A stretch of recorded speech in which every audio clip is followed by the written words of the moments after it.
What's up, guys? I hope you are doing well. I am V. Welcome to Study Lover. जिंदगी जीने में मजा आ रहा है दोस्तों। ये मुझे जीतने नहीं दे रही और हार मैं मानने वाला हूं नहीं। ये कॉन्सेप्ट इनके ऊपर बहुत अच्छे से इम्प्लीमेंट होता है। इनका नाम है कैरोली। ये एक शूटर हैं और पहले ये अपने राइट हैंड से शूटिंग करते थे।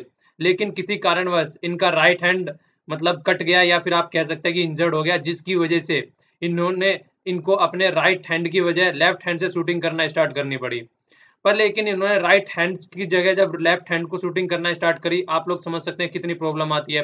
ये बिल्कुल ऐसे ही है जैसे आपको बोला जाए अगर आप राइट हैंड से लिखते हैं तो लेफ्ट हैंड से लिख के दिखाइए, आप एक अक्षर भी ढंग से नहीं लिख पाएंगे। ऐसा ही कुछ इनके साथ हुआ। लेकिन उसके बावजूद भी इन्होंने अपने लेफ्ट हैंड से कंटिन्यूअस 2 टाइम गोल्ड मेडल जीते ओलंपिक में। जी हाँ, 2 बार गोल्ड मेडल। और ये एक वर्ल्ड रिकॉर्ड था।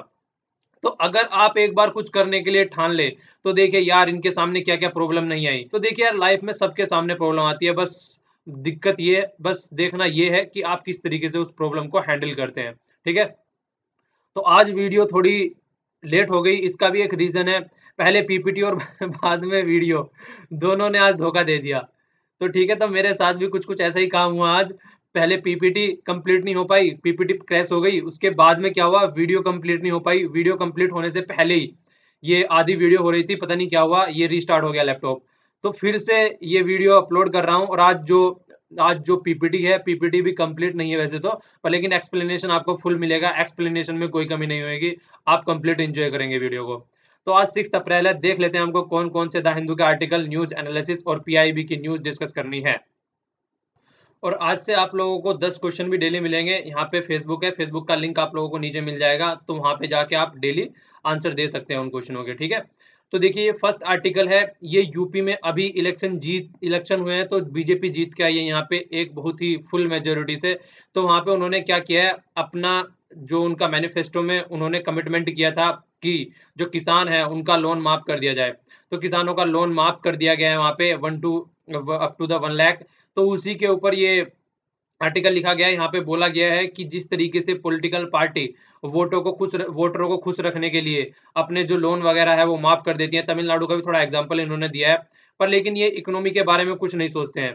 जिस तरीके से इकोनॉमिक की कंडीशन रहती है उसके बारे में इनका कुछ व्यू नहीं रहता है। बस ये अपनी पॉलिटिकल पार्टी और एक तरीके से आप लोग कह सकते हैं इनका व्यू जो रहता है ओनली वोटरों को खुश करना रहता है।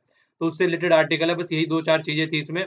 क्रिटिसाइज किया गया आर्टिकल लिखने वाले के द्वारा। बोल रहे हैं कि इनको थोड़ा सा उससे ऊपर उठ के सोचना चाहिए कि इंडिया की इकोनॉमी कैसी है और कितना उसके ऊपर बर्डन है और किस तरीके से चीजों को टैकल करना चाहिए, जबकि पॉलिटिशियन ऐसा नहीं सोचते हैं।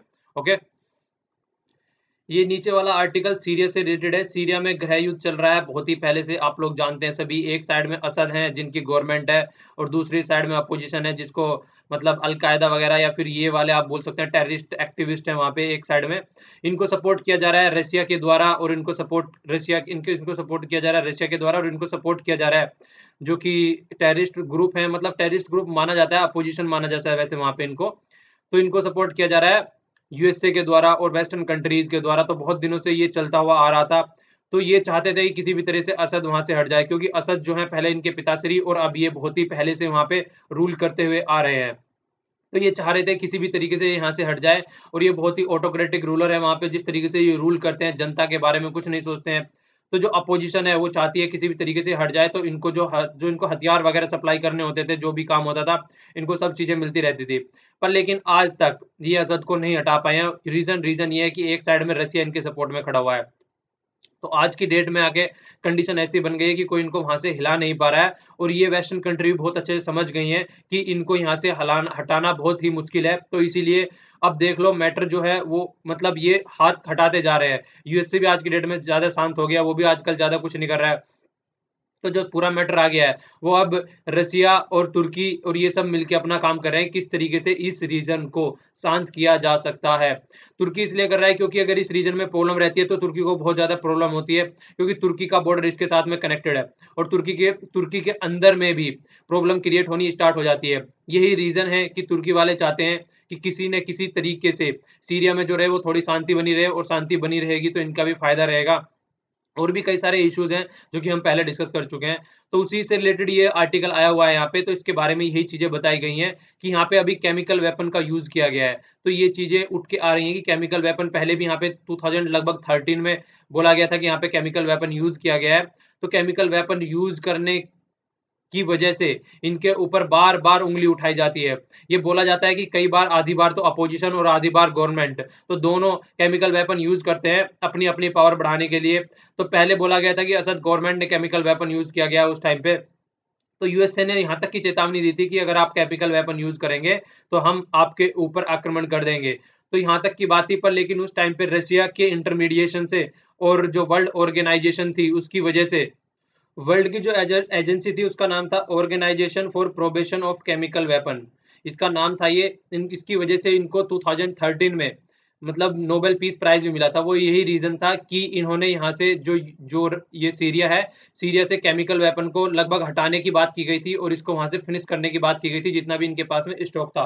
तो उसकी वजह से वो वार होते होते रुक गई, वरना यूएसए ने ठान लिया था कि इनके ऊपर आक्रमण करना है जिस तरीके से केमिकल वेपन यहाँ पे यूज कर रहे हैं। तो फिर से इस तरीके का इंसिडेंट सामने आया कि केमिकल वेपन यूज होने की आशंका यहाँ पे जताई जा रही है। तो देखिए अब क्या होता है आगे। ये यहाँ पे ये सजेशन भी दिया गया कि अगर प्रॉब्लम को सोल्व करना है तो सबको मिलके सामने आना पड़ेगा। जिस तरीके से सबने यहाँ पे आके महाभारत मचा रखा है, एक दंगल चल रहा है यहाँ पे, सब अपना अपना इंटरेस्ट लेके, अपनी अपनी इज्जत बेइज्जती पे बात लेके यहाँ पे आए हुए हैं, उन सबको बाहर होना पड़ेगा। और ये एक इंटरनल वार न होके, इंटरनल मैटर न होके अब आज की डेट में एक वर्ल्ड इशू बन गया है, क्योंकि यहाँ पे सारी लगभग वर्ल्ड पावर आज की डेट में अवेलेबल है। सब अपने अपने हिसाब से अपना अपना झंडा फहरा रहे हैं इसके अंदर। तो इसीलिए ये बोला गया कि सबको साथ मिलके आना पड़ेगा और एक प्रॉपर वे में चीजों को हैंडल करना पड़ेगा, क्योंकि बहुत सारे बच्चे, बहुत सारी औरतें और बहुत सारे इंसान मारे जाते हैं यार यहाँ पे। इनको तो बस थोड़ा सा, ये क्या करते हैं, ये तो बस पावर में बैठे रहते हैं, इनका तो कुछ बिगड़ता नहीं है। जो बिगड़ता है वहां पे जो वही है जो नीचे लेवल पे रहते हैं, जो गरीब रहते हैं और जिनके पास में कोई साधन नहीं है। इसी की वजह से यहाँ से बहुत सारे बंदे छोड़ छोड़ के, मतलब इंसान यहाँ से छोड़ छोड़ के भाग रहे हैं। कुछ जॉर्डन में, कुछ उधर यूरोप में पहुंच गए हैं, इधर कुछ तुर्की से होते हुए। तो यही सारी चीजें चल रही हैं। ठीक है। तो ये वाला कंप्लीट आर्टिकल था जो कैपिटल एस की वो है डमाकस। याद रखना है मेडिटेरेनियन सी है, सी फेसिंग कंट्री है, यहाँ से सी भी, सी मेडिटेरेनियन सी को भी फेस करती है। ये लेबनान हो गया यहाँ पे, ये तुर्की हो गया यहाँ पे। तो यही चीजें याद रखनी है। जॉर्डन हो गया। तो थोड़ा मैप को भी देख लीजिएगा आप लोग। ओके। ये वाला आर्टिकल इंडिया और बांग्लादेश के रिलेशन से रिलेटेड है। आप सभी लोग जानते हैं, हमने कल तीस्ता वाटर का इशू भी बहुत अच्छे से डिस्कस किया था। जिन्होंने कल की वीडियो देखी उनको पता होगा। और तो यहाँ पे क्या होने जा रहा है, अब बांग्लादेश जो शेख हसीना जी हैं, जो वहाँ की प्राइम मिनिस्टर हैं, वो अब इंडिया की विजिट पे आने वाली हैं। तो उन्हीं के आने से ये सारा आर्टिकल आ रहा है और अभी 3-4 दिनों तक भी ये कंप्लीटली न्यूज में ऐसा ही आता रहेगा। मैं थोड़ा सा आज ही आप लोगों को थोड़ी क्लियरिटी दे देता हूँ, जिससे आगे आप लोगों को आर्टिकल समझने में बहुत सारी सहूलियत हो जाएगी। एक टाइम हुआ करता था जब 1947 में इंडिया और पाकिस्तान दो पार्ट बन गए थे इंडिया के। ये वाला पाकिस्तान हो गया था जिसको वेस्ट पाकिस्तान बोला जाता था, ये वाला हो गया था ईस्ट पाकिस्तान। तो ये दो पार्ट पाकिस्तान बन गए थे इस टाइम पे। यहाँ पे ये हो गया वेस्ट पाकिस्तान और ये हो गया ईस्ट पाकिस्तान। जो पॉलिटिकल अथॉरिटी थी वो कंप्लीट इसके हाथ में थी, पर लेकिन जो ज्यादा पढ़े लिखे, ज्यादा मैच्योर आदमी थे वो सारे इधर थे, क्योंकि ये बंगाली वाला एरिया था। और आप लोगों को पता होगा कि जब से इंडिया का फ्रीडम स्ट्रगल मूवमेंट चला है, तब से बंगाल का बहुत बड़ा पोर्शन रहा है उसमें। और वहीं से सारे जो अच्छे अच्छे एमिनेंट पर्सन है, सारे जो लीडर हैं, वो सारे वहीं से मैक्सिमम निकल के आए हैं स्टार्टिंग फेज में। तो इसीलिए ये वाले आदमी ये सब समझते थे चीजें किस तरीके से चलनी चाहिए, पर लेकिन यहाँ पे पॉलिटिकल अथॉरिटी थी, यहाँ पे आर्मी की अथॉरिटी थी। तो इसीलिए रिसोर्सेज जितने भी यहाँ पे होते थे, उनके रिसोर्सेज भी इस साइड में ले जाए जाते थे यहाँ पे, और उनको यहाँ पे यूटिलाइज किया जाता था। ये वाले चाहते थे कि हमारे वाला रिसोर्सेज जो है वो हमारे साइड में ही यूज किया जाए, जो हमारे यहाँ पे डेवलप होता है, जितने जितने रिसोर्सेज यहाँ पे रहते हैं। पर लेकिन यहाँ पे आर्मी की और पॉलिटिकल अथॉरिटी थी, वो इस चीज को मानने के लिए तैयार नहीं थी, और यहाँ पे इलेक्शन भी नहीं होते थे। तो इसीलिए इस सारी चीजों से ये आदमी बहुत परेशान थे। जबकि अगर देखा जाए 1937 में जो इलेक्शन हुए थे इंडिया में, उस टाइम पे ये इंडिपेंडेंस क्या होती है, ये एक आजादी क्या होती है, उसका स्वाद चख चुके थे। क्योंकि उस टाइम पे तो ब्रिटिश हमारे ऊपर रूल कर रहे थे, पर लेकिन इनको पता चल गया था कि इंडिपेंडेंस क्या होती है, किस तरीके से हम अपने राइट एंजॉय कर सकते हैं। क्या हम, जो पुलिस हमको डेली सप्रेस किया करती थी, आज जब 1937 में गवर्नमेंट आ गई थी, एक आप इंटरिम गवर्नमेंट काइंड ऑफ चीजें कह सकते हैं, जब जवाहरलाल नेहरू जी के नेतृत्व में आई थी, तो उस टाइम पे ये इनको चीजों का पता चल गया कि किस तरीके की इंडिपेंडेंस होती है, किस तरीके से चीजों को एंजॉय करते हैं। अगर हम फ्रीडम अगर हम एज ए फ्री कंट्री रहे, तो ये सारी चीजें उस टाइम पे चक चुके थे। पर लेकिन दूसरी चीज में ये हो गया कि ये जो इंडिया वाली जो इंडिया कंट्री थी, यहाँ पे ये पूरा इंडिपेंडेंस फील कर रहे थे, सारी चीजें थी यहाँ पे, फ्रीडम ऑफ एक्सप्रेशन, यहाँ पे कुछ भी ये सब कर सकते थे। पर लेकिन वही ये दूसरी साइड में ये दूसरा पार्ट जो कि इनका गुलाम बन गया था इस साइड वाले पोर्शन का। तो ये रह रहकर भी चीजों को, मतलब जिन ये रह रहकर भी चीजों से बोल रहे थे कि ये मतलब गलत हो रहा है हमारे साथ में। तो जो यहाँ की जनता थी, जो यहाँ की मैच्योर क्लास थी, वो हमेशा इस चीज को क्रिटिसाइज किया करती थी कि ये नहीं होना चाहिए, और हमारे यहाँ पे जो भी चीजें होनी चाहिए वो हमारे यहाँ पे इन्वेस्ट होनी चाहिए। तो लेकिन ये काम चलता रहा काफी टाइम तक। पर लेकिन जब इन्होंने बहुत ज्यादा बोला कि इलेक्शन वगैरह कराओ, तो फिर इलेक्शन कराए गए। तो इलेक्शन में यहाँ की पार्टी जीत के आ गई और इनको दिखने लगा कि अब तो पावर इधर चली जाएगी। तो इन्होंने क्या किया, मुजिबुर रहमान जो कि यहाँ के लीडर थे, उनको अगवा कर लिया। तो उनको बंदी बना लिया और यहाँ पे फिर सिविल वार की कंडीशन हो गई। तो तभी जाके 1971 में जो वार स्टार्ट हुई, वो एक ऐसी वार बन गई जिसने पूरी हिस्ट्री ही चेंज कर दी। और उस वार के बाद में जब कंडीशन हो गई, जब वार खत्म हो गई, तो एक नया स्टेट बन के आया जिसको बोला गया बांग्लादेश। अब ये ईस्ट पाकिस्तान का नाम चेंज होके बांग्लादेश हो गया था। तो फिर ये वेस्ट पाकिस्तान का नाम चेंज करके पाकिस्तान बन गया था। तो तब से लेके वहां तक जब इतना साथ दिया, इस टाइम पे यहाँ पे इंदिरा गांधी जी थी, तो फिर ये देखा गया यहाँ पे कि इंदिरा गांधी जी ने इनका सपोर्ट किया उस टाइम पे। पर लेकिन कुछ ही टाइम बाद सिचुएशन फिर से चेंज होनी स्टार्ट हो गई। यहाँ पे कुछ क्रिटिकल फोर्सेस उभर के आने लगी, और जो एक उनकी जो पार्टी थी मुजीबुर रहमान की, आवामी लीग, ठीक है, एक साइड में आवामी लीग, तो ये उधर के, और दूसरी साइड में क्रिटिकल और दूसरी ऑथोरिटी उभर के आने लगी, बांग्लादेश नेशनलिस्ट पार्टी। तो अब यहाँ से चीजें आप लोगों को समझाता हूँ। तो आज की डेट में यहाँ पे एक साइड में तो आवामी लीग है, ठीक है, जो कि शेख हसीना जी की है, और दूसरी साइड में बांग्लादेश नेशनलिस्ट पार्टी है। तो ये जो दोनों पार्टी है, ये यहाँ पे अपोजिशन है। तो ये क्या कहते हैं, हमेशा इनको ब्लेम करते रहते हैं कि आप जो है इंडिया की तरफ को थोड़ा झुके हुए हैं और इंडिया के बारे में सोचते हैं, अपनी कंट्री के बारे में नहीं सोचते हैं। जब से शेख हसीना जी आई है, उन्होंने बहुत ही ज़्यादा फेवर के काम किए हैं इंडिया के लिए। मतलब जो भी क्रिटिकल कंपोनेंट्स थे, वो वहाँ पे जो भी क्रिटिकलिटी फैलाते थे वहाँ पे, मतलब मुस्लिम धर्म, मतलब इस्लाम का नाम ले लेके जो वहाँ पे दहशत फैलाते थे, उनको इन्होंने सप्रेस किया वहाँ पे। और जो भी मतलब एक बांग्लादेश वाले एरिया से टेररिज्म फैलाते थे इंडिया में, वो भी इंडिया को इन्होंने सौंप दिए। तो इस तरीके के बहुत सारे काम किए इन्होंने। तो ये हमारे कंट्री की विजिट पे काफ़ी टाइम, लंबे समय बाद आ रही हैं। अगर एक बायलैटरल विजिट की बात की जाए, तो आ तो रही है यहाँ पे। ये अब तक आने से पहले ये बात बोल रही थी कि हम किस लिए आए वहाँ पे। अगर मान लीजिए हम वहाँ पे आ रहे हैं और कोई अच्छे साइन नहीं हुए वहाँ पे, अच्छे एग्रीमेंट नहीं हुए, तो हम फिर वापसी लेके यहाँ पे क्या जाएंगे। जबकि 2019 में इलेक्शन होने वाले हैं और अपोजिशन वैसे ही इनको ब्लेम करती रहती है। तो एक तो चीज ये हो गई, दूसरी चीज क्या हो गई, आज की डेट में बांग्लादेश में चाइना का बहुत ज्यादा दबदबा बढ़ रहा है। और चाइना का देखिए, चाइना हमेशा, ये जितनी भी कंट्री है, बांग्लादेश हो गया, इधर नेपाल हो गया, या इधर ये श्रीलंका हो गया, ये सारे क्या करते हैं, हमेशा इंडिया के साथ में चाइना कार्ड खेलते हैं। मतलब इंडिया को बोलते हैं या तो आप हमको सपोर्ट करो जो भी इनको करवाना होता है, वरना बोलते हैं हम चाइना से मांगेंगे। और चाइना हर टाइम तैयार रहता है, क्योंकि चाइना के पास में इतनी अवेलेबल रिसोर्सेज है, चाइना ये काम कर सकता है।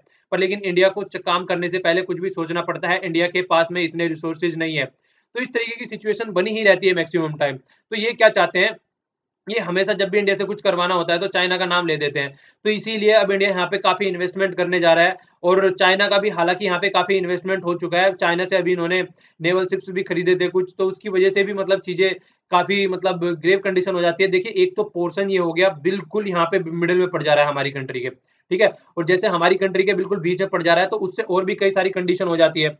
मतलब ये सारी सोचने वाली बात हो जाती है, अगर कोई दूसरी कंट्री हमारे यहाँ पे बिल्कुल बीच में आ जा रही है, तो बिल्कुल कैसी कंडीशन आ जाएगी, खुद आप लोग सोचिए। एक तो हमारी कनेक्टिविटी रहती है यहाँ से पूरी नॉर्थ ईस्ट की, हम यहाँ पे रोड प्रोजेक्ट बनाने की कोशिश कर रहे हैं, रेलवे प्रोजेक्ट बनाने की कोशिश कर रहे हैं, क्योंकि हमारे पास ओनली ये रास्ता है। अगर हम बांग्लादेश के साथ में रिलेशन बिगाड़ देंगे, तो हमारा जो एक बहुत ही इंपॉर्टेंट पोर्शन है नॉर्थ ईस्ट वाला, वो हमसे दूर हट जाएगा। और ये तो हट ही हट जाएगा, ऊपर से जो हमारी एक्टिस्ट पॉलिसी है, जो इस वाले पोर्शन के बारे में हम सोचते हैं यहाँ से, इधर से जो हम एक्टिस्ट पॉलिसी रहती है, जो हमारे रिलेशन है म्यांमार के साथ में, थाईलैंड के साथ में, वियतनाम के साथ में, मलेशिया के साथ में, इंडोनेशिया और फिलीपींस के साथ में, ये सारे रिलेशन भी कहीं ना कहीं एक तरीके से डाउट में आ जाते हैं अगर हम बांग्लादेश के साथ में रिलेशन अच्छे नहीं लगे रखेंगे। तो बांग्लादेश हमारे साथ एक ऐसा, हमारा एक ऐसा पार्ट है हमारे साथ में एक, कि इसके साथ में हर हालत में हमको रिलेशन अच्छे रखने ही रखने हैं, चाहे कुछ भी हो जाए। तो इसीलिए इंडिया भी जो भी बातें होती है उसको सॉर्ट आउट करने की कोशिश करता है। जिस तरीके से हमने कल डिस्कस किया था तीस्ता वाला इशू, तो तीस्ता वाटर वाला इशू भी यही डिस्कस किया था कि ये चाहते हैं कि ये वाला इशू भी जल्दी से जल्दी सोल्व हो जाए। और देखिए, हमने किस तरीके से सारी चीजें डिस्कस की थी कि कितना कितना पोर्शन हमारे पास में है, कितना पोर्शन अभी बांग्लादेश के पास में है, जो नई चीजें आ रही थी निकल के, उसके हिसाब से ये हमने डिस्कस किया था कल बहुत ही अच्छे से। 42 आज की डेट में जो नया फॉर्मूला निकल गया, 42% जो रहेगा इंडिया के पास में, इतना बांग्लादेश के पास में, और बचा हुआ 20 ये जाएगा बे ऑफ बंगाल में। तो ये सारी चीजें हमने डिस्कस की थी, पर लेकिन बांग्लादेश चाह रहा है कि 50% हमको मिले, तो ये तो एक साइड वाली चीजें हो गई। उसके बाद में भी और कई सारे चीज चल रहे हैं कि उनको पता है कि देखिए बांग्लादेश वालों को पता है कि यहाँ पे सेंट्रल में गवर्नमेंट दूसरी है और वेस्ट बंगाल में गवर्नमेंट दूसरी है। तो यहाँ पे जो ममता बनर्जी जी है, वो नहीं चाहती है कि तीस्ता वाटर का मैक्सिमम पानी बांग्लादेश को दिया जाए, क्योंकि यहाँ पे भी इशू है यार, यहाँ पे भी बहुत ज्यादा चावल उगाए जाते हैं, तो इनको भी पानी की जरूरत रहती है। तो इसलिए ये हमेशा उस चीज को अपोज करते हैं, ये नहीं चाहते हैं कि यहाँ पे ज्यादा पानी जाए। तो इसीलिए ये उस चीज को छोड़ के तो ये चाहते हैं कि इस तरीके से नहीं तो दूसरे तरीके से हमारी हेल्प करो। तो ये और भी कई दूसरे प्रोजेक्ट में जिस तरीके से ये बैरेज बनाना चाह रहे हैं, मतलब गंगा रिवर पे, तो उसमें हमारी हेल्प कर दो, या फिर हमारे यहाँ पे इन्वेस्टमेंट ज्यादा करो। और मतलब कुछ भी ऐसा कुछ करके जिससे कि ये कुछ भी करके ये ऐसा कुछ करना चाहते हैं जिससे कि इनके ऊपर ब्लेम ना लगे कि ये इंडिया का ज्यादा फेवर कर रहे हैं और इंडिया से कुछ ले नहीं रहे हैं। तो ये इनका मोटिव है बस, और कुछ नहीं है। यही चाहते हैं कि जब इलेक्शन आ रहे हैं, देखिए जब भी पास में इलेक्शन होते हैं तो हमारी वाली पॉलिटिकल पार्टी भी समझती है तो किस तरीके से अंदर डिसीजन लिए जाते हैं, तो उसी तरीके से ये भी चीजों को फोकस करके चल रहे हैं। तो अब सब इकट्ठे होके प्रेसिडेंट हाउस में मिलेंगे, देख लीजिए क्या होता है वहां पे। एक साइड में शेख हसीना जी रहेगी, दूसरी साइड में ममता बनर्जी जी रहेंगी, तीसरी साइड में प्राइम मिनिस्टर ऑफ इंडिया रहेंगे, और हमारे जो first citizen of India Pranab Mukherjee president of India भी वहां पे रहेंगे। तो अब देखिए वहां से क्या डिसीजन निकल के आते हैं। ये आर्टिकल आगे भी आता रहेगा, ये आपका बेस हो गया, तो आगे जैसे जैसे आएगा अब थोड़े से एडिशन करके हम चीजों को देखते रहेंगे।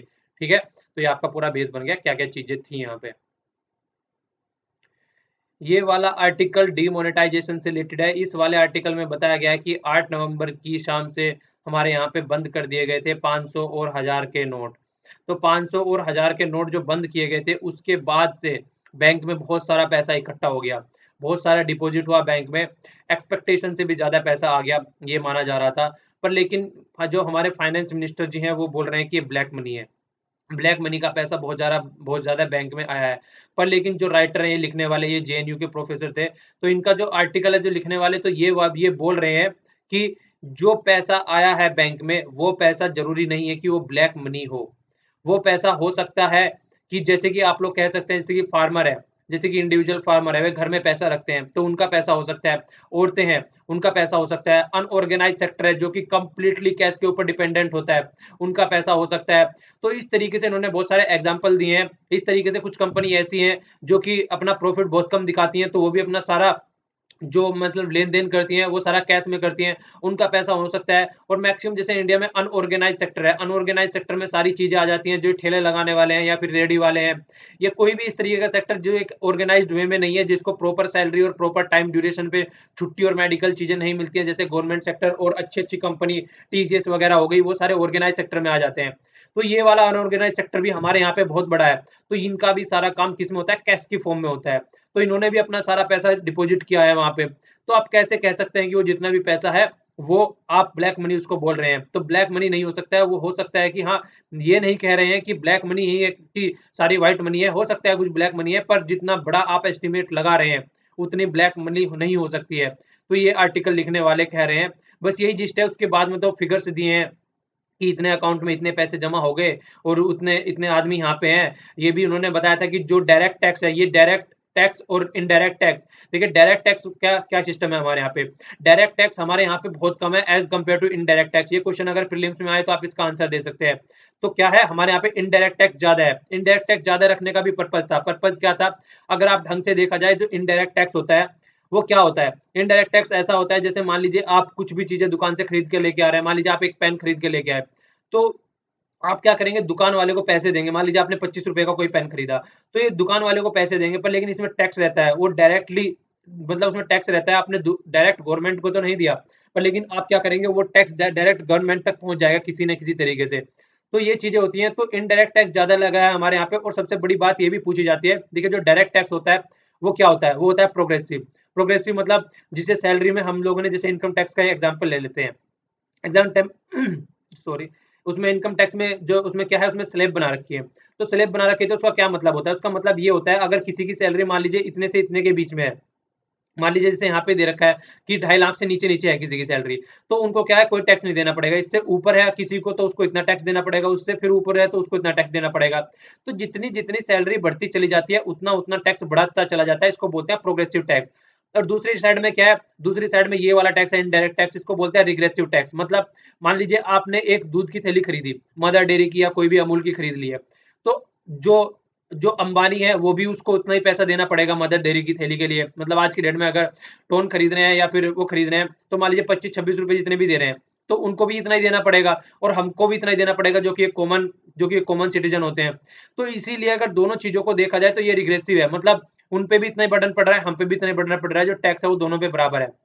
और यही सबसे ज्यादा है हमारी कंट्री में। तो यही हमारे यहाँ पे एक नेगेटिव चीज है जिसको सॉर्ट आउट करने के लिए बहुत बार सोचा जाता है कि डायरेक्ट टैक्स को बढ़ाओ as compared to indirect tax. पर लेकिन इंडिपेंडेंस से पहले ये भी जानते थे कि इनडायरेक्ट टैक्स को बढ़ाना पॉसिबल, वो डायरेक्ट टैक्स को बढ़ाना पॉसिबल नहीं है, क्योंकि हमारे यहाँ पे इतनी अच्छी लेवल की मतलब फैसिलिटी अवेलेबल नहीं थी कि डायरेक्ट टैक्स ज्यादा बढ़ाया जाए। तो इसीलिए हमेशा से हमारी गवर्नमेंट ने भी फोकस किया है कि इनडायरेक्ट टैक्स को ज्यादा तवज्जो दी जाए as compared to direct tax. तो ये पुराने टाइम से ही चले हुए आ रहे हैं। तो यही इन्होंने बताया दो चार चीजें, और तो बाकी बहुत ज्यादा फैक्चुअल इन्फॉर्मेशन दे रखी है, रटने की कोई जरूरत नहीं है। किस अकाउंट में कितने पैसे आए और किसने गाड़ी खरीद ली और क्या चीजें कर दी, तो वो सारी देखने की जरूरत नहीं है। बस जो जिस्ट था वो मैंने आप लोगों को यहाँ पे बता दिया है। ये वाला आर्टिकल साइड में ये भी, मतलब वैसे तो बड़ा पोर्शन नहीं है, छोटा पोर्शन है, पर लेकिन अनइम्पोर्टेंट आर्टिकल है। आप सभी लोग जानते हैं ब्रेग्जिट हुआ, ब्रेग्जिट होने के कारण क्या हुआ, यूरोप से यूरोपियन यूनियन बाहर निकल चुकी है। आप तो अब ये सुन सुन के पक भी गए होंगे, इतनी बार बोल चुका हूं मैं। पर लेकिन इस आर्टिकल में थोड़ा डिफरेंट एंगल दिया गया है। इस आर्टिकल में यूरोपियन यूनियन और यूरोप के ऊपर फोकस तो किया गया है, उसके साइड में एक इंपॉर्टेंट पॉइंट निकल के आता है जो कि आपको मैप में ज्यादा समझ में आएगा। यहाँ पे देखिए, ये एरिया बोलते हैं, इसको बोलते हैं जिब्राल्टर। तो ये जिब्राल्टर वाला एरिया है, ये देखिए यहाँ पे, ये ऊपर कंट्री कौन सी है, स्पेन। पर लेकिन है किसके अंदर, ये नाम क्या लिखा हुआ है, नीचे लिखा हुआ है यूके। तो ये स्पेन के अंदर यूके का पोर्शन है जिसको जिब्राल्टर बोला जाता है। आपने स्टेट ऑफ जिब्राल्टर भी सुना होगा, ठीक है। स्टेट ऑफ जिब्राल्टर यहाँ पे पड़ता है।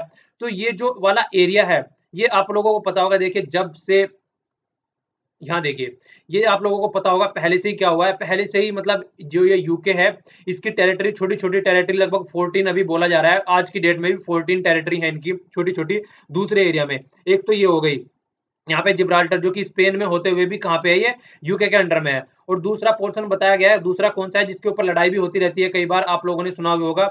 दूसरा पोर्शन ये है यहाँ पे, इसका नाम क्या है, नाम याद आ रहा है कुछ? चलिए सोचिए, अभी जब डिस्कस करूंगा फिर से बताऊंगा। पहले जो ये जिब्राल्टर वाला इशू है, ये वाला एक बार देख लेते हैं। तो ये यूके की टेरिटरी है। तो अब से पहले यहाँ पे 2 बार रेफरेंडम हो चुका है, रेफरेंडम करवाया स्पेन के द्वारा, स्पेन के अंडर। तो ये चाहते हैं रेफरेंडम कराने के बाद में, तो जितनी बार भी रेफरेंडम हुआ है, इन्होंने बोला है कि हम यूके के साथ में रहेंगे। और 90 से ऊपर, 95 से ऊपर लगभग यहाँ पे वोटिंग हुई है, वो यूके के फेवर में हुई है। तो यहाँ पे आदमी चाहते हैं कि हम यूके के साथ में रहें। और वही बात होगी यार, स्पेन के अंदर में तो इनको तो इरिटेशन होती होगी, यार हमारा पार्ट है और चाहते हैं कि उसके साथ में रहे। सेम बिल्कुल वही कंडीशन हो रही है जिस तरीके से यहाँ पे रेफरेंडम हुआ था। कहाँ पे रेफरेंडम हुआ था, क्रीमिया में रेफरेंडम हुआ था यूक्रेन को लेके। वो भी उसने भी उनके फेवर में दिया था, तो यूक्रेन को कितना दुख हुआ होगा वो आप लोग मतलब इमेजिन कर सकते हैं। अगर कल को जम्मू कश्मीर में रेफरेंडम हो और जम्मू कश्मीर वाले सब मिलके पाकिस्तान के फेवर में कर दें, तो वही बात हो जाएगी। मतलब उस टाइम पे हम लोगों को कितना दुख होगा। तो वही बात यहाँ पे आप लोग कंपेयर कर सकते हैं। तो स्पेन वाले हर टाइम चिड़े रहते हैं और वो चाहते हैं किसी भी तरीके से ये हमारा पोर्शन है, हमारे अंडर में आ जाए। पर लेकिन जब भी रेफरेंडम होता है तो वो क्या करते हैं, उसका फेवर कर देते हैं यूके का। तो ये इसीलिए देखिए अब तक क्या चीजें चल रही थी, अब तक तो चीजें शांत थी। क्यों? क्योंकि ये यूरोपियन यूनियन का पार्ट था। तो यूरोपियन यूनियन का पार्ट था तो चीजें पेसिफाई होती रहती थी, सब सब मिलके चीजों को सेटल करते रहते थे। पर लेकिन अब ये यूरोपियन यूनियन से बाहर हो चुका है, अब इनका कोई पाबंदी नहीं रहेगी, यूरोपियन यूनियन अब कोई साथ नहीं देने वाला है। तो अब यहाँ पे क्या कंडीशन बनेगी वो चीजें देखने वाली है। जिस तरीके से जिस तरीके से यहाँ पे रेफरेंडम हुआ था, यहाँ पे बहुत सारी एकदम सिचुएशन इतनी खराब बन गई थी। जब ये वाले पोर्शन में हुआ था यहाँ पे, तो यहाँ पे सिचुएशन इतनी खराब बन गई थी। ये अर्जेंटीना वाले बोलते हैं ये हमारा पोर्शन है, फॉकलैंड बोलते हैं इसको, ठीक है ना। तो ये बोलते हैं ये हमारा पोर्शन है, पर लेकिन ये यूके की टेरिटरी है यहाँ पे। तो इन्होंने भी यूके के फेवर में किया था। तो यहाँ पे भी कई बार वो चीजें, जिस तरीके से इनका मतलब टेंशन इतनी ज्यादा हो गई थी, इन्होंने बोला कि हम इसको यूके को नहीं देंगे। तो इसी तरीके की हो सकता है फ्यूचर में यहाँ पे भी इसी तरीके की सिचुएशन फिर से उभर के आने लगे। तो अब यूरोपियन यूनियन है नहीं बीच में, पहले तो यूरोपियन यूनियन चीजों को सेटल आउट कर देती थी, अब European union out of the way है। तो ये एक तो ये 2 पॉइंट तो ये डिस्कस किए, एक तो जिब्राल्टर वाला और दूसरा कौन सा पोर्शन हो गया, दूसरा है फॉकलैंड वाला। तो ये दोनों आप लोगों को याद रखना है, ये किसकी टेरिटरी है, ये टेरिटरी है दोनों यूके की। तो यूके की टेरिटरी है, ये आप लोगों को याद रखना है, ठीक है ना। चलिए आज आप लोग क्वेश्चन बताइएगा, अर्जेंटीना को कितनी स्टेट की बाउंड्री टच करती है, कितनी कंट्री की बाउंड्री टच करती है, ठीक है। एक तो ये हो गया, और दूसरा स्पेन के बारे में बताइएगा, स्पेन को कितनी कितनी कंट्री टच करती है, ठीक है। तो ये दो आपके क्वेश्चन हो गए। ये साइड वाला आर्टिकल भी अच्छा है, इस आर्टिकल में जिक्र किया गया है एड्स फ्री इंडिया। तो इंडिया को किस तरीके से एड्स फ्री बनाना है उसके बारे में यहाँ पे जो हमारा टारगेट रखा गया है वो है 2030। 2030 तक एड्स फ्री इंडिया बनाना है। तो यहाँ पे चीजें क्या बोली गई हैं कि आपको अगर एड्स फ्री इंडिया बनाना है तो आप लोगों को क्या करना पड़ेगा। आप लोगों को सीधी सी बात है, अपना जो बजटरी एलोकेशन है वो आप लोगों को बढ़ाना पड़ेगा, क्योंकि आज की डेट में हम लोगों ने देखा कि जो हमारी नेशनल पॉलिसी आई है हेल्थ से रिलेटेड, हमने वहां पे क्या कर दिया, 2.5% ऑफ द जीडीपी अपना हेल्थ के लिए बढ़ा दिया गया है। तो ये उसी तरीके से कह रहे हैं कि आपको यहाँ पे जो एड्स प्रोग्राम है उसके लिए भी अपना पैसा बढ़ाना पड़ेगा अगर आप इसको सॉर्ट आउट करना चाहते हैं। आज की डेट में अगर देखा जाए पहले तो वर्ल्ड की जो डिफरेंट एजेंसी थी, वर्ल्ड हेल्थ ऑर्गेनाइजेशन हो गया और भी कई सारी एनजीओ वगैरह हो गई जहां से पैसे मिलते रहते थे, मतलब ये प्रोग्राम को सॉर्ट आउट करने के लिए इनके लिए बहुत ज्यादा फेवर दिया जाता था, क्योंकि जो इंडिया एंड चाइना थी वो एज ए डेवलपिंग कंट्री की तरीके से उनको देखा जाता था। पहले सब जगह से हमको फायदा मिला करता था, सब जगह से हमको साथ मिला करता था, पर लेकिन आज के टाइम में अगर देखा जाए तो सबने सबकी जगह से पैसा जो है वो कम होता जा रहा है। उसका रीजन क्या है? उसका रीजन ये है कि हम सीना ठोक के बोलते हैं कि हमारी जो इकोनॉमी है वो वो वर्ल्ड में एक ब्राइट स्पॉट है। तो हम ब्राइट स्पॉट तो उसको बोल देते हैं, तो इसी तरीके से दूसरी साइड क्या बोल रहे हैं, ये जो पैसा हम लोगों को देते हैं कि यार आप तो ब्राइट स्पॉट हो ना, आप लोगों को तो दुनिया को पैसा देना चाहिए।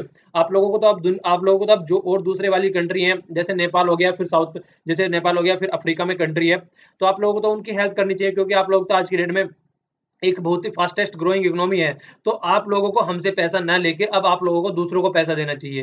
तो इस तरीके से भी जो एड्स जैसे प्रोग्राम है उनके लिए पैसे की अवेलेबिलिटी कम हो रही है, ये भी इन्होंने यहाँ पे डिस्कस किया है इसके बारे में। तो कई सारे और भी इशू है इस तरीके से छोटे छोटे। एक तो सबसे बड़ी प्रॉब्लम इन्होंने दूसरी बोली है अवेयरनेस। वर्ल्ड में जितनी भी प्रॉब्लम है, जहां जहां पे भी एड्स है और खासकर इंडिया में अवेयरनेस की बहुत ज्यादा प्रॉब्लम है। देखिए एड्स में जो होता है, ये थोड़ी सी मैं भी बताता हूँ आप लोगों को। एड्स ऐसा नहीं है कि एड्स को गलत तरीके से ही होता है। मान लीजिए कोई भी बंदा सेविंग कराने जा रहा है, ठीक है, और उसमें जो ब्लेड होता है, ब्लेड से भी उससे भी चीजें हो जाती हैं। मान लीजिए कि किसी ऐसे बंदे की सेव हुई है जिसको एड्स है, तो आपकी सेव हो रही है और मान लीजिए कट गया कहीं से, तो उससे भी चांसेस रहते हैं। दूसरी सिरिंज होती है जो कि डॉक्टर यूज करते हैं, अगर किसी ऐसे बंदे को लगी और आपको लगा दी जाए तो उससे भी एड्स होने के चांसेस रहते हैं। तो ये सारे और दूसरे जो फिजिकल रिलेशन बनाए जाते हैं वो प्रोटेक्टेड वे में नहीं बनाए जाते हैं। कॉन्डोम एक ऐसा वर्ड है जिसको सुनते ही हमारी सोसाइटी में ये हवा उड़ जाता है कि पता नहीं क्या नाम बोल दिया है। यार ये चीजें तो घर पे माँ बाप को बच्चों को बतानी चाहिए, क्योंकि उनसे खुल के ओपन होके बात करनी चाहिए। जब तक उनको बताया नहीं जाएगा कि बच्चे, अगर तुझे ऐसा कुछ करना भी है, तुझे लगता है कि सबसे पहले तो कभी किसी को रोकना नहीं चाहिए। हमेशा बच्चों को इतना कैपेबल बनाना चाहिए, उनकी इतनी सोच बढ़ानी चाहिए कि वो अपना सही और गलत खुद डिसाइड कर सकें। ऐसा ही होता है वेस्टर्न कंट्री में, छोड़ देते हैं बच्चों को अपने आप डिसाइड करने के लिए। इसीलिए देखिए वहां से जितने भी नोबेल प्राइज होते हैं उसी कंट्री साइड में मिलते हैं, क्योंकि वो बहुत ही ज्यादा ओपन माइंड के रहते हैं। पर लेकिन हमारी सोसाइटी को देखा जाए, बहुत ही एक घिरे हुए कटघरे में सोसाइटी रहती है हमारी। बच्चों के साथ में खुल के बात तक नहीं करते हैं। हालांकि कुछ अब होने लगे हैं सिटीज में, आज की डेट में माँ बाप खुल के बातें करने लगे हैं, पर लेकिन अगर लार्ज स्केल पे देखा जाए तो ऐसा कुछ नहीं होता है। कोई माँ बाप अपने बच्चों को नहीं बताएगा कि आप लोग अगर किसी के साथ में फिजिकल रिलेशन बनाते हैं तो एक दूसरे को कि कॉन्डोम वगैरह यूज कर लेना चाहिए। ये इतनी सी बात होती है बताने की, पर लेकिन वो नहीं बता पा रहे हैं। उसकी वजह से क्या होता है, उसकी वजह से उनकी पूरी लाइफ डिस्ट्रॉय हो सकती है अगर वो कुछ ऐसा काम कर रहे हैं और कल को किसी को एड्स है उनमें से, तो किस तरीके से वो फैलता है। तो यही सबसे बड़ी इन्होंने प्रॉब्लम बताई है, अवेयरनेस की प्रॉब्लम। ना ही ये स्कूलों में बताया जाता है, ना ही ये कॉलेजों में बताया जाता है। हर एक आदमी शर्माता है बात करते हुए, इन्हें टीचर भी शर्माते हैं कि यार किस तरीके से बात करेंगे।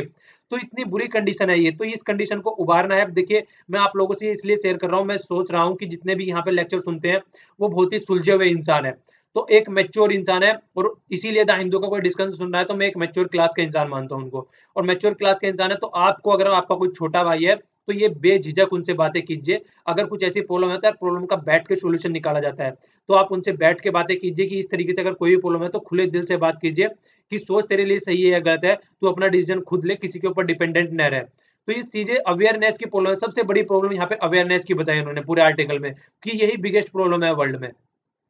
और ऊपर से उन्होंने क्या बोला है कि इंडिया जो है, इंडिया में थर्ड लार्जेस्ट कंट्री बोला है जिसमें एड्स के केसेस पाए जाते हैं। और दूसरा एक और डेटा इन्होंने दिया है, 4 आउट ऑफ 10, हर 10 आदमी में से 4 आदमी को एड्स है। तो मतलब इतना ज्यादा चीजें यहाँ पे बोल रहे हैं रीजन में, जो हमारे वाला रीजन है यहाँ पे। तो मतलब ये सारी चीजें जो पीछे इसके सबसे बड़ा रीजन बोला है वो है अवेयरनेस का। तो सबसे बड़ी ये भी बात रहती है, किसी को एड्स हो गया तो उससे दूर रहना चाहिए, नहीं यार, उससे दूर नहीं रहना है, क्योंकि उससे एड्स से ऐसा थोड़ी ना, एक छुआछूत की बीमारी है, कोई इसको टच करने से आपको एड्स हो जाएगा। तो ऐसा भी नहीं है, अगर आपको किसी को पता चल जाए कि इसको किसी को एड्स है तो उसको समाज से सेग्रीगेट करना है, ऐसा भी कुछ नहीं है। मिलजुल के रहना है, इसकी रोकथाम का बहुत ही अच्छा इलाज है। अगर आप दवाई खाते रहे तो किसी को हो जाता है, दवाई खाते रहे तो सॉर्ट आउट हो सकता है, पर लेकिन सबसे बड़ी है अवेयरनेस। आज की डेट में तो ऐसी फैसिलिटीज है, अगर माँ बाप को एड्स है तो बच्चे को एड्स नहीं होगा। तो इस तरीके की टेक्नोलॉजी अवेलेबल है आज की डेट में, तो घबराने वाली बात नहीं है, पर सबसे बड़ी बात है अवेयरनेस की। और मैं मानता हूँ कि यार देखिए, जैसे जो लेक्चर है आज की डेट में 10 से 15 हज़ार के करीब बच्चे देख रहे हैं, तो अगर आप लोग इतने 10 हज़ार भी अगर मैं मान लूँ, इतने बच्चे अगर अवेयरनेस फैलाने में आ जाए तो कितना ज्यादा अवेयरनेस फैला सकते हैं। इसीलिए मैं कहता हूँ कि चीजों को शेयर किया करो, जितना हो सके वीडियो को भी या पीडीएफ को भी इनको शेयर कर सको, जितने ज्यादा से ज्यादा देख सकें। और दूसरा क्या होता है, दूसरा वो बंदे हैं, मतलब खुद से बताया करो लोगों को। इसीलिए मैं बार बार ये भी बोलता हूँ कि जितनी चीजें यहाँ से समझ में आती है वो लोगों को पढ़ाया करो। तो यही रीजन है कि यार बस देखिए, जितना हम लोग मिलकर चीजों को कर सकते हैं उतना कोई नहीं कर सकता। We are the young generation, तो हम ही को आगे कंट्री को आगे लेके जाना है।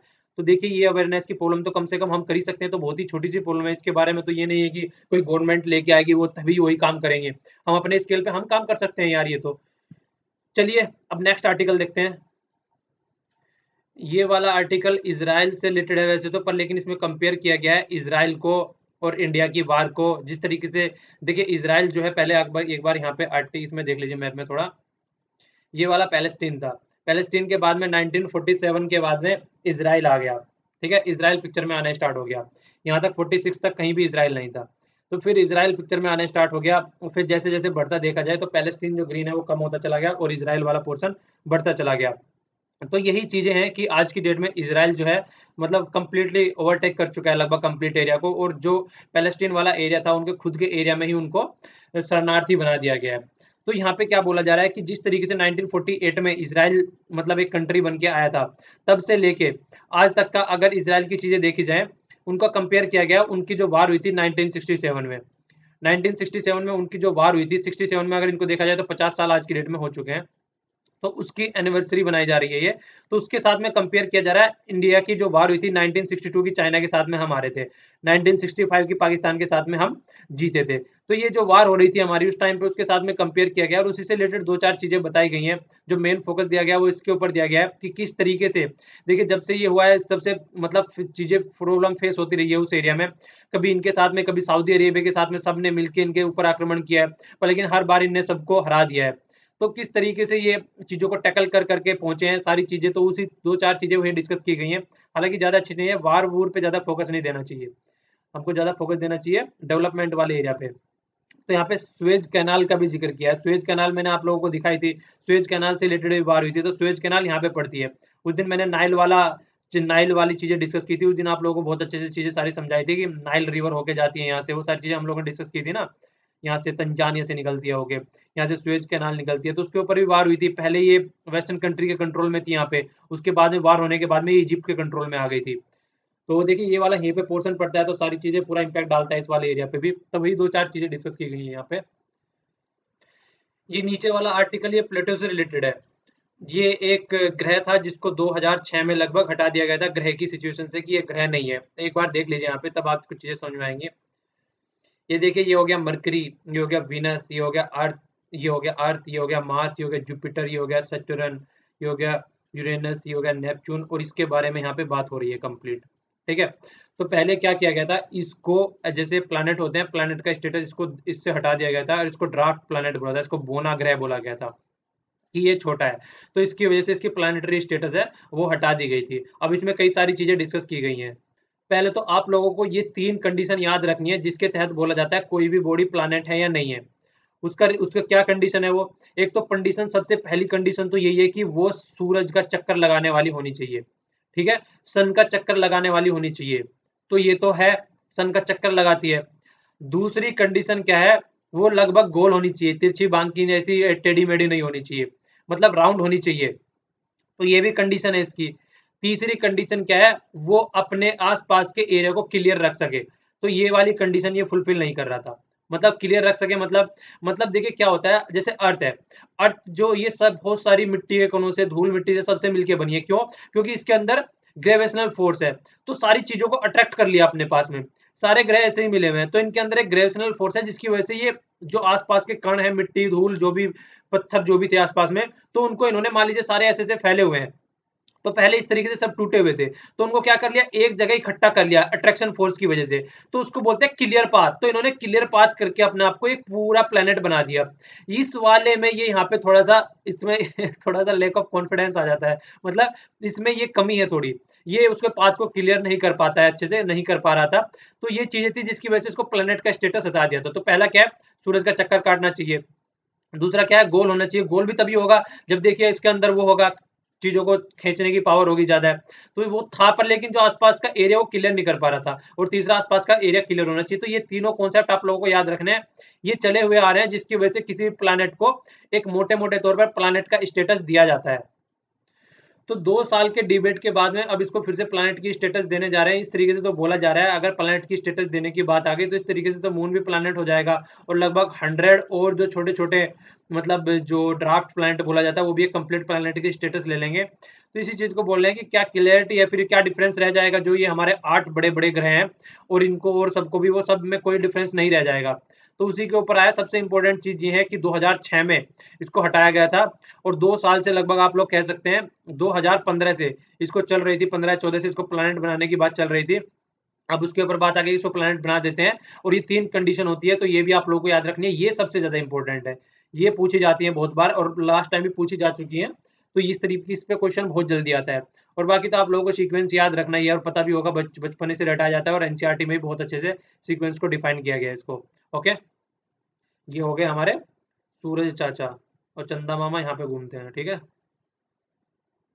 अब न्यूज एनालिसिस वाला पोर्शन देख लेते हैं। यही बात चल रही है, चाइना वाले ब्लेम कर रहे हैं कि इंडिया जो है हमारे इंटरनल मैटर में वो कर रहा है। ये पेज 1 पे न्यूज है, किससे रिलेटेड न्यूज है जानते हैं, इन्हीं को, इन्हीं के ऊपर बात चल रही है उस दिन से, दलाई लामा जी के ऊपर। तो दलाई लामा जी की विजिट को लेके बहुत ही ज्यादा कंट्रोवर्सी बैठी हुई है, तो उसी से रिलेटेड ये है। पहले भी डिस्कस कर चुका हूँ, तवांग में जाने वाले हैं ये, आपको मैप में भी दिखा चुका था, 2-3 बार मैप में भी दिखा चुका हूँ। ये वाला एरिया पड़ता है यहाँ पे जाने वाले, यहाँ पे जाने वाले हैं, ठीक है। तो इसी से रिलेटेड चाइना गुस्साया हुआ है। चाइना ने कई बार धमकी भी दे दी है। इंडिया भी बोल रहा है सही है यार, अगर ये धमकी दे रहे हैं तो हमारा इंटरनल मैटर इनकी थोड़ी ना सुनेंगे, हम अपने हिसाब से काम करेंगे। हमारे वाले एरिया में ये हमारी सुनती नहीं है, हम क्यों सुने इनकी वाली। तो बिल्कुल सही जा रहा है मेरे हिसाब से तो। चलिए आगे देखते हैं क्या है। पेज फर्स्ट पे ये न्यूज है, रेल रेगुलेटरी, मतलब रेल को रेगुलेट करने वाला जो एक बॉडी बनाई जा रही है, जिसको बोला जाएगा रेल डेवलपमेंट अथॉरिटी, आरडीए। तो इसको लगभग 50 करोड़ रुपए दिए जाएंगे स्टार्टिंग में, देखो किस तरीके से वर्क करेगी। और ये पहले भी सजेस्ट की जा चुकी है। आपको कमेटी का नाम याद रखना है, विवेक डोबराई कमेटी। इनके द्वारा पहले भी सजेस्ट की जा चुकी है, और जो वर्क करेगी लगभग according to the parameters of railway act 1989। तो इसके हिसाब से लगभग काम करेगी। तो इस दो चीजों को आप लोगों को याद रखना है। और पहले भी कई सारे और भी सजेशन दिए जा चुके हैं। National transport development policy committee, ये भी याद रखनी है। ये कमेटी किसके अंदर थी, ये राकेश मोहन जी के 2001 की कमेटी है। देखिए 2-4 अच्छी अच्छी कमेटी के नाम याद रखने चाहिए, ठीक है ना। बाकी तो चलता ही रहता है। 2 कमेटी का नाम याद रखना है, रेलवे एक्ट के तहत काम करेगी। एक ये वाली कमेटी होगी, और दूसरा क्या करना है, जो नई बॉडी बनने जा रही है ये वाली, ठीक है। तो ये परफॉर्मेंस देखेगी, किस तरीके से सजेशन दिया जाएगा, सारी चीजें ये अब इसके अंडर में काम होगा। क्योंकि आप लोग सभी जानते हैं कि 2017 से रेलवे बजट को मिक्स कर दिया गया फाइनेंस बजट में। तो ये सारी चीजें, जो इकोनॉमिक सर्वे का लेक्चर देख रहे थे, उनको सारी चीजें मैंने अच्छे से एक्सप्लेन की थी। तो हालांकि इतनी ज्यादा चीजें यहाँ पे दे नहीं रखी है, पर यही सारी चीजें हैं लगभग, कि अब देखिए अब चीजें प्रॉपर वे में होके आएगी। क्योंकि रेलवे एक बहुत ही बड़ा पोर्शन है हमारी सोसाइटी का, जो हमारी सोसाइटी को लार्ज स्केल पे कनेक्ट करता है। ये पेज फोर पे न्यूज थी, garbage dumping along Mutha river. Mutha river है, ये पुणे में पड़ती है। तो याद रखिएगा, थोड़ा न्यूज में आ जाती है तो पूछ लिया जाता है। तो वहां पे पड़ती है। तो यहाँ पे एक तो सबसे बड़ी बात है कि ये एक स्कूल के पास में पड़ती है, और वहां से बहुत ज्यादा दुर्गंध आती है।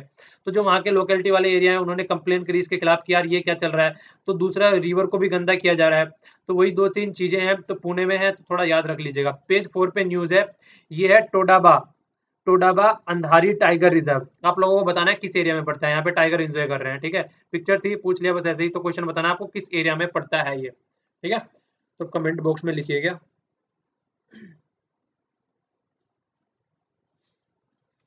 ये वाला है, देखिए स्टूडेंट डिप्रेशन में पहुंच जाते हैं यार। सबसे बड़ी बात होती है, देखिए स्टूडेंट के ऊपर बहुत ज्यादा बर्डन रहता है, कई सारे बर्डन रहते हैं। पड़ोसियों को देख के बोला जाता है उसके बच्चे कर रहे हैं, तू क्यों नहीं कर रहा है। ऊपर से खुद की भी इतनी सारी एक्सपेक्टेशन बन जाती है कि ये करूंगा वो करूंगा, नहीं होता तो ये लगता है कि जिंदगी बेकार हो गई। तो ये कई तरीके की चीजें हैं, इन सब चीजों से हमको दूर रहना चाहिए। अब देखिए इसमें क्या बताया गया है, तो दो चार चीजें यहाँ पे बताई गई कि सिम्टम क्या है, पूरे सैड सैड रहते हैं पूरे दिन, और ऊपर से कहीं इंजॉय नहीं कर पाते हैं, एनर्जी भी एक अच्छे लेवल पे नहीं रहती है, सुसाइड का अटेम्प्ट करते हैं, स्टूडेंटों में भी और फार्मर में भी ये बोली गई है। रिलेशनशिप इशू रहते हैं बहुत सारे रीजन के सुसाइड करने के। तो ये सारी चीजें देखिए, हर एक चीज का सोल्यूशन हमारी सोसाइटी में है। अगर हम सबके साथ में मिलके अच्छे से रहें, घुल मिल के रहें और मोटिवेट करें, एक दूसरे से कंपटीशन न लड़ा के खुद से अपने आप से कंपटीशन लड़ाए, तो ये भी एक बहुत बड़ा सोल्यूशन है। कभी भी किसी के साथ में कंपटीशन न लड़ाए, अगर आपको अपनी जिंदगी में खुश रहना है तो हमेशा अपने आप से कंपटीशन लड़ाए।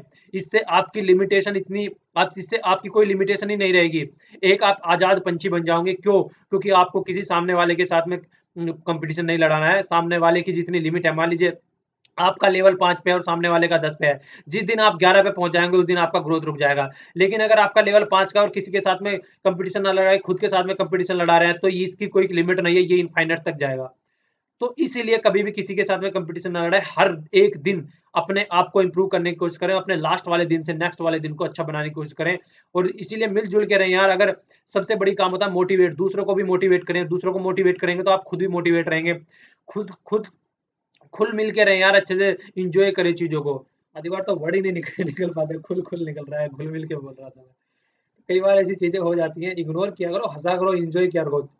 आधी चीजें तो जानबूझ के कर देता हूँ मैं, कम से कम हंसते तो दो चार बार लेक्चर के बीच में थोड़ा बहुत ही खून बढ़े, ब्लड थोड़ा प्योरीफाई हुए मेरी वजह से, तो इससे बड़ी खुशी और मेरे लिए क्या होगी, ये बताओ आप लोग। चलिए, पेज 5 की न्यूज़ थी, पेज 5 में से डिप्रेशन में निकाल दो जो भी आपके पड़ोस में है, हेल्प करो उनकी, ठीक है? सोसाइटी को अच्छा बनाओ।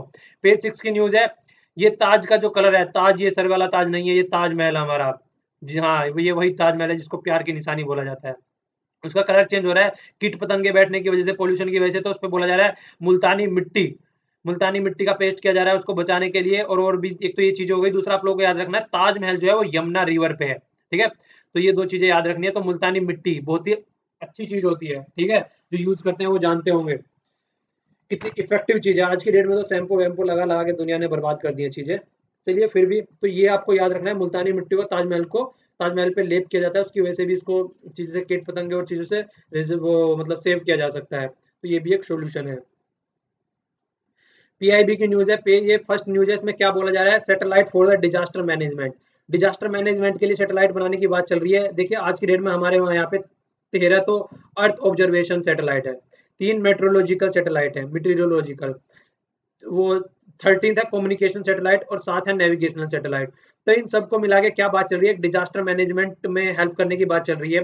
अर्थ और ऑब्जर्वेशन सैटेलाइट क्या करता है, मॉनिटरिंग द डिजास्टर, डिजास्टर कहाँ कहाँ पे हो रहा है, कहाँ पे बाढ़ आ रही है, कहाँ से चीजें आ रही हैं, तो ये सारी चीजें बताता है, ठीक है? ये मीटियोलॉजिकल जो मौसम से रिलेटेड होता है, ये क्या बताता है, साइक्लोन कहाँ से आ रहा है, कितनी इंटेंसिटी है, कितनी रेनफॉल होने वाली है, कितना आपकी बार में गर्मी पड़ने वाली है, ये चीजें बताता है। कम्युनिकेशन सैटेलाइट क्या करता है, कम्युनिकेशन स्टेबलिट करता है, जहाँ पे कोई भी प्रॉब्लम हो गई है और बाहर वाले एरिया से, साथ में मान लीजिए तमिलनाडु में बाढ़ आ गई थी, तो तमिलनाडु से बाहर वाले एरिया में किस तरीके से कम्युनिकेशन बनाया जा सकता है। नेविगेशनल सैटेलाइट लोकेशन बताता है कहाँ पे कौन सी प्रॉब्लम हो रही है, मान लीजिए कोई फंस गया तो उसकी लोकेशन बताएगा कि वहां पे आदमी फंसे हुए हैं, उनको जल्दी से निकाल के लाओ। तो सारों को मिला के एक डिजास्टर मैनेजमेंट सपोर्ट सिस्टम बनाया जाएगा। और ये किसके अंडर काम करेगा, ये कौन कर सकता है, यही है टाइगर, यहाँ पे इसरो, वही ये काम कर सकते हैं अच्छे से। तो ये सारी चीजें की जाएगी तो देखिए बहुत ही फायदा रहेगा, और आसपास वाले एरिया में फायदा किया जा सकता है, जिससे हमारी कनेक्टेड कंट्री है। 7 सैटेलाइट भी बनाने की बात चल रही थी, पर पाकिस्तान की वजह से हमको उसको चेंज करना पड़ा। तो वो भी चीजें हैं। तो आसपास वाली कंट्री नेपाल हो गया, अर्थक्वेक आया था, वहां पे फैसिलिटी प्रोवाइड करानी है, भूटान हो गया, बांग्लादेश हो गया, श्रीलंका हो गया, तो इनके साथ में मिलके हम काम कर सकते हैं इस वाले एरिया में। ओके, ये नेशनल मैन्युफैक्चरिंग पॉलिसीज के ऊपर है। नेशनल मैन्युफैक्चरिंग जोन बनाने की बात चल रही है, कई सारे। एक तो है हमारे पास में दिल्ली मुंबई इंडस्ट्रियल कॉरिडोर, ये एक अलग चीज है। इसके अलावा कई सारे जोन बनाने की बात चल रही है। नेशनल मैन्युफैक्चरिंग जो पॉलिसी आई थी वो 4 नवंबर 2011 में आई थी। तब से हमारा टारगेट क्या था, टारगेट क्या रखा गया था इसके साथ में, कि जीडीपी का 25%, आज की डेट में 25% हम लोगों को क्या करना है, 25% मैन्युफैक्चरिंग एरिया बढ़ाना है। देखिए मैं आप लोगों को पहले बता चुका हूँ प्राइमरी, टर्सरी और सेकेंडरी सेक्टर के बारे में, कि हमने प्राइमरी से सीधा, प्राइमरी सेकेंडरी यहाँ पे था या टर्सरी यहाँ पे था, प्राइमरी से सीधा ट्रेजरी पे जंप किया है, ये गायब था, इसी को बढ़ाने की बात चल रही है, तो ये इसी को बढ़ाएगा, जिससे सबसे ज्यादा जॉब भी यहाँ पे आएंगी। तो लगभग 100 मिलियन जॉब की बात चल रही थी 1 डेकेड के अंदर, तो इसी के ऊपर फोकस करने की बात चल रही है। इन प्रिंसिपल अप्रूवल दिया गया, मतलब जनरल आइडिया आ गया आज की डेट में। 14th national investment and manufacturing zone बनाने की बात चल रही है, ये इनसे अलग है, जो कि दिल्ली मुंबई कॉरिडोर बनाने की बात चल रही है। तो ये थोड़ा हो सकता है कहीं यूज कर सको आप लोग। ये इंडिया और यूरोपियन यूनियन की, कल हमने इंडिया और यूके के बारे में बात करी थी, आज इंडिया और यूरोपियन यूनियन के साथ में है, कि इनके साथ में हमारे, देखिए जब तक ये साथ में थे हम रिलेशन नहीं बना पा रहे थे तब पर, लेकिन अब इनके साथ में रिलेशन बना सकते हैं अच्छे से, और पहले से बात चली आ रही है पर क्लियर नहीं हो पा रहे हैं तब से लेके आज तक। यह broad based bilateral trade investment agreement BTIA, एक ये हो गया, और दूसरा है ट्रेड यूरोपियन यूनियन के साथ में, और trade and the economic partnership agreement with European free trade association के साथ में। तो ये 2 एग्रीमेंट की बात चल रही है, अगर ये दोनों साइन हो जाते हैं तो बहुत ही ज़्यादा फायदा होने वाला है। यूरोपियन यूनियन में इतनी सारी कंट्री हैं, उनके साथ में अगर हमारा एग्रीमेंट बढ़ता है, उनके साथ में हमारे रिलेशन बच्चे हैं, तो बहुत ही अच्छे लेवल पे चीज़ें हो सकती हैं। तो ये बात बोली जा रही है, और भी कई सारे हम जो कर रहे हैं, देखिए ये अमेंडमेंट टेक्नोलॉजी अपग्रेडेशन कर रहे हैं हम यहाँ पे चीज़ों में। ये क्या है, प्रधानमंत्री परिधान रोजगार प्रोत्साहन योजना, कैसे कैसे नाम लिख देते हैं। ये स्कीम है, कई सारी स्कीम चलाई जा रही है, इंटीग्रेटेड टेक्सटाइल पार्क बनाए जा रहे हैं, इंटीग्रेटेड स्किल डेवलपमेंट स्कीम चलाई जा रही है। तो ये सारी स्कीम्स चलाई जा रही हैं जिससे चीज़ों को बढ़ाया जा सके और एक प्रॉपर वे में काम हो सके। सबसे बड़ी बात ये होती है कि देखिए, सबसे बड़ी बात होती है ease of doing business. Just ease of doing business हो जाएगी तो एक प्रॉपर वे में काम होने लगेगा, इस पे सबसे ज़्यादा फोकस दिया जाता है। ये INS सुरदल के बारे में है, ठीक है। एक ये शिप है, इसको बोला जा रहा है कि ये सर्विलांस करेगा Indian ocean south Indian ocean में सर्विलांस करेगा। तो सर्विलांस के तहत देखिए ये कई सारे काम यहाँ पे करेगा। एक तो सबसे बड़ी बात है, जो देखिए ये शिप है, लगभग 2 महीने तक यहाँ पे डिप्लॉय किया जाएगा। तो एम क्या रहेगा, वही सर्विलांस करना, इंश्योर करना, स्टेबिलिटी इंश्योर करना, क्योंकि सारा जो हमारा ट्रेड होता है वहीं से लगभग होके जाता है। और एक प्रॉपर वे में सोशल डेवलपमेंट, मतलब वही है कि एक इन्वायरमेंट बनाना जिससे कि रीजन में आराम से कोई बिना पायरेसी के, बिना किसी डर के आराम से यहाँ पे ट्रेड हो सके। और सबसे बड़ी बात है, कोऑर्डिनेट किसके साथ में करें, national coast guard of Mauritius, और दूसरा किसके साथ में चल रहा है, सिलिशियस। तो इन दोनों के साथ में चल रहा है, एक बार मैप में देख लीजिए, आप लोगों को समझ में आएगा। ये यहाँ पे हो गया मॉरिशस, ये रियूनियन आइलैंड भी है, इसको भी याद रखिएगा, ये इसके नीचे है, कई बार पूछ लिया जाता है। ये यहाँ पे ही हो गया, तो इन दोनों के साथ में अभी चीजें हमारी कर रही है। केप टाउन हो गया, ये यहाँ पे पड़ता है, थोड़ा याद रखिएगा। श्रीलंका और ये तो सब चीजें आप लोग जानती हैं, कोलालमपुर और दुनियादारी। तो यहाँ ये पूरा इंडियन ओशन हो गया, तो साउथ ओशन ये यहाँ पे हो गया थोड़ा पढ़ के। तो इस वाले एरिया में बात चल रही है कि कोऑपरेशन बढ़ा के काम करना है, अच्छे लेवल पे काम करना है, जिससे कि चीजें टैकल की जा सके। ओके। हाँ। हे, हम अंग्रेजों के जमाने के जेलर हैं, हाँ हाँ। कुछ भी दिमाग में आ जाती है कई बार चीजें, ठीक है। तो ये चीजें, हंसते रहा करो यार, खुश रहा करो, पढ़ाई को बर्डन मत लिया करो, एंजॉय किया करो पढ़ाई को, जितना एंजॉय ले लेके करोगे उतना ही मजा आएगा पढ़ने में। वरना टेंशन में चले जाओगे, डिप्रेशन में चले जाओगे, निकालने मुश्किल हो जाओगे भाई साहब। और भी कई काम करेंगे, करब इलीगल फिशिंग की जो है वो इलीगल जैसे होता है वहाँ पे, कोई हमारे एरिया में करता है, करते तो हम भी हैं दूसरों के एरिया में जाके, श्रीलंका की नाक में दम कर रखा है हम लोगों ने भी, कसर तो हम लोग भी नहीं छोड़ते हैं। स्मगलिंग वाली चीजें हो गई या पायरेसी वाली चीजें हो गई, उन सबको मिलाना। सबसे बड़ी बात क्या है, कल्चर और एथनिक, मतलब इन सबके साथ में अच्छे रिलेशन होंगे, कोऑपरेशन होंगे, हम उनके साथ में मिलेंगे, हमको उनके बारे में जानने को मिलेगा, उनको हमारे बारे में जानने को मिलेगा, चीजें आगे बढ़ेगी और इंजॉय करेंगे। ओके, आइए अब आगे देख लेते हैं, एक और अच्छी सी न्यूज है यहाँ पे। ये क्या है, India and UK announce, UK जो फंड करने जा रहा है ग्रीन इक्विटी, ये हमने लोगों ने कल भी बात की थी, जो ग्रीन फंड की बात चल रही थी। तो एम क्या है, एम है मैक्सिमाइज करना प्राइवेट सेक्टर का इन्वेस्टमेंट। तो आपको फंड का नाम याद रखना है, green growth equity fund. India और यूके का है ये, प्राइवेट सेक्टर का इन्वेस्टमेंट बढ़ाने के लिए, और खासकर लंदन से इंडिया में, लंदन देखा, पेरिस देखा, ना देखा जापान, और देखा जापान, सबसे प्यारा अपना हिंदुस्तान। तो हिंदुस्तान में इन्वेस्टमेंट बढ़ाने की बात चल रही है ग्रीन इन्वेस्टमेंट फंड प्रोजेक्ट के द्वारा।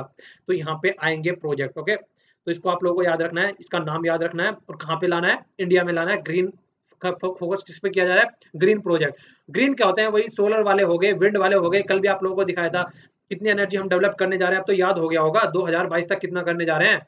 कमेंट बॉक्स में लिखो 17, चलो ये छोड़ दिया मैंने यहाँ पे, खाली है ये, ठीक है, लिखा नहीं है यहाँ पे 0।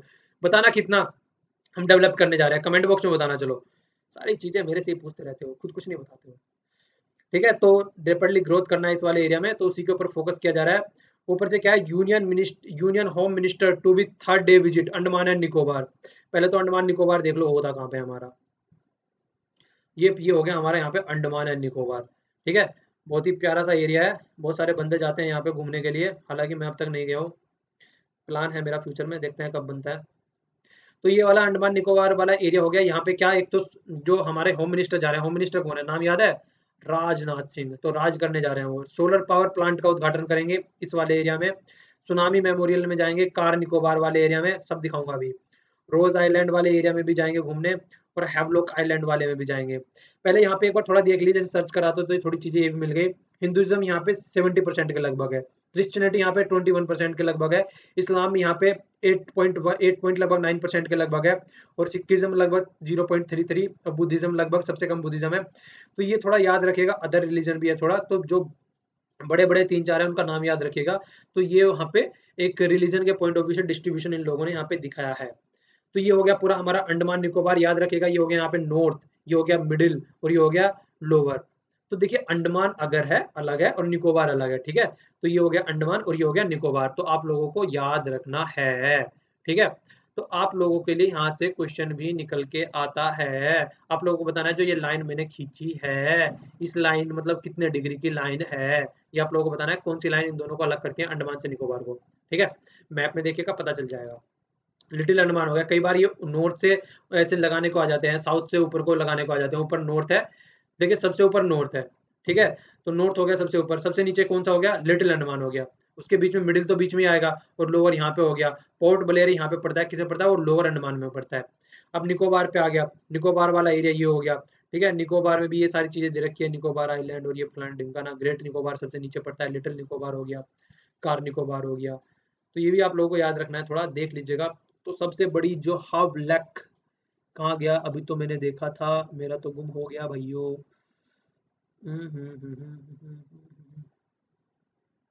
ये हो गया रोज आइलैंड, इधर है, ये रहा रोज आइलैंड, यहाँ पे भी तो होगा, ये रहा रोज आइलैंड। याद रखिएगा इसको थोड़ा। ये बैरन बैरन आइलैंड भी इधर पड़ता है यहाँ पे, ओके।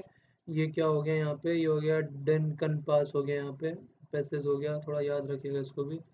तो वही है, दो चार छोटी छोटी मगर मोटी बातें हैं ये वाली न्यूज़ रह गई, पेज भी लिखना भूल गया हूँ आज ना, सारी चीज़ें उलट पुलट हो गई।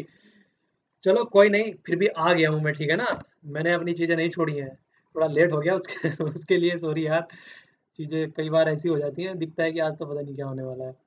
चलो फिर भी, ये वाला रीजन है जिसको पाकिस्तान वाले, अब मैंने बताया अपना सेंसस होने जा रहा है वहाँ पे, इसको अपनी 5वीं टेरिटरी डिक्लेयर करने जा रहे हैं। गिलगित बल्तिस्तान वाला पाकिस्तान कंट्रोल एरिया है, इंडिया का एरिया है। वैसे हमने चाइना को ये वाला गिफ्ट दे रखा है, पाकिस्तान ने दिया था, वैसे हमने नहीं दिया था।